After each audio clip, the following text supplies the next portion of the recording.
पश्चिम बंगाल के आईपैक दफ्तर पर ईडी की छापेमारी से मचा बवाल आज सुप्रीम कोर्ट की पहली सुनवाई तक पहुंचा।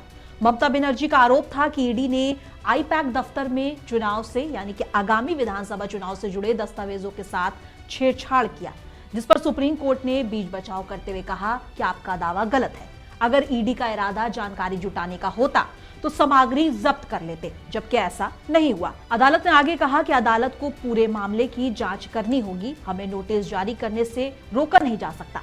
बता दें, ईडी चाहता है कि मामले की सुनवाई सुप्रीम कोर्ट में सुना जाए, जबकि ममता के वकील चाहते हैं कि मामला कोलकाता हाई कोर्ट में सुना जाए।